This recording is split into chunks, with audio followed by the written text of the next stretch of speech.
एक बात जो प्रभु यीशु मसीह ने बताई वो ये थी कि मिडिल ईस्ट में उथल पुथल होगी।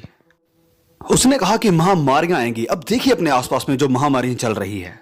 उसने कहा कि सारे संसार में उथल पुथल होगी। अब देखिए पूरी दुनिया में कैसे भय छाया हुआ है और पूरी दुनिया में सेनाओं का बढ़ना, ये सब कुछ उसने कहा कि ये सब निशान हैं इस बात के कि मसीह का आना नजदीक है। अब देखिए संसार खुद ही अपने आप को खत्म कर लेगा अगर खुदा बीच में नहीं आते हैं तो। जनरल मैकआर्थर ने कहा था कि अब बारी है अर्मागेदन की, और वह सही थे। अब बारी है अर्मागेदन की और यह एक अलग किस्म का युद्ध होगा। यह युद्ध अगर हुआ तो यह पूरी दुनिया पर विनाश को लेकर आएगा और परमेश्वर बीच में आएंगे। और मुझे नहीं लगता कि हम कोई परमाणु युद्ध को देखेंगे। ये मुझे लगता है, ये मेरी अपनी विचारधारा है। मुझे नहीं लगता कि कोई, जब तक कि वह किसी पागल किस्म का इंसान नहीं है, क्योंकि बहुत से पागल किस्म के इंसान भी होते हैं। जैसे हिटलर था, मुझे लगता है कि वह शायद दुष्ट आत्माओं से जकड़ा हुआ था। अगर उसके पास एटॉमिक बम होता तो वह जरूर गिरा देता। और हो सकता है कि कोई बहुत बड़ा चेन रिएक्शन हो जाए।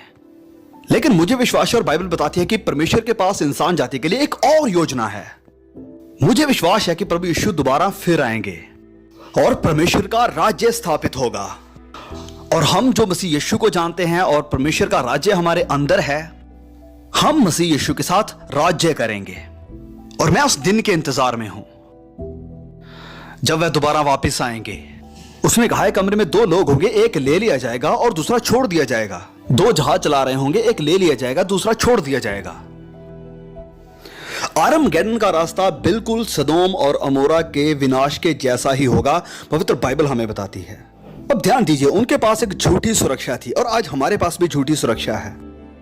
हम अपनी आर्थिक शक्ति और मिलिट्री ताकत पर भरोसा रखते हैं, लेकिन यह सब बस एक पल में विनाश हो सकता है। यशायाह अध्याय 31 वचन 1 में लिखा है कि हाय उन पर जो सहायता के लिए मूर्ति पूजकों के देश की तरफ भागते हैं और घोड़ों पर भरोसा रखते हैं, पर वह यहोवा पर दृष्टि नहीं डालते और ना ही परमेश्वर की खोज करते हैं।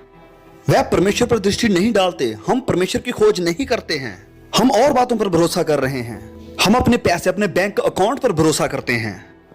हम मिलिट्री पावर पर भरोसा रखते हैं।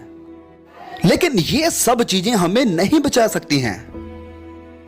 हमें जरूरत है परमेश्वर की। हमें जरूरत है उसके पास जाने की।